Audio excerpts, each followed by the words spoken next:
નમસ્કાર દર્શક મિત્રો, ગુજરાતમાં આપનું સ્વાગત છે।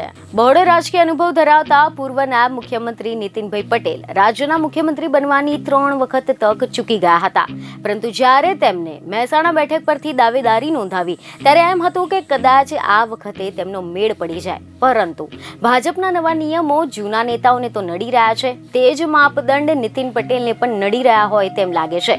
કારણ કે એક તરફ ભાજપે 15 ઉમેદવારોના નામનું લિસ્ટ જાહેર કર્યું, ત્યાં બીજી તરફ પૂર્વ નાયબ મુખ્યમંત્રી નીતિનભાઈ પટેલે મહેસાણાથી દાવેદારી પરત ખેંચી લોકસભાની ચૂંટણી નહીં લડે તેવો ધડાકો કર્યો। હવે તેમને કંઈ માઠું લાગી આવ્યું છે કે શું તે તો તેઓ ખુદ જ જાણે, પરંતુ હા, તેમના ધડાકાથી ગુજરાતના રાજકારણમાં ભારે ગરમાવો આવી ગયો છે।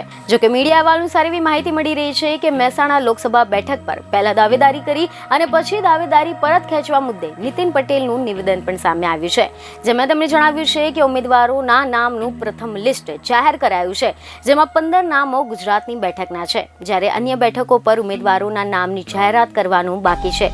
30 થી વધુ ઉમેદવારોએ મહેસાણાથી દાવેદારી નોંધાવી છે। મહેસાણા બેઠક હજુ સુધી જાહેર ન થઈ એટલે મને વિચાર આવ્યો કે મહેસાણામાં ઉમેદવાર નક્કી ન થતા વિલંબના થઈ રહી છે અને આ બધી વિલંબનાથી મને દૂર કરવા મેં જાતે જ ઉમેદવારી પરત ખેંચી છે।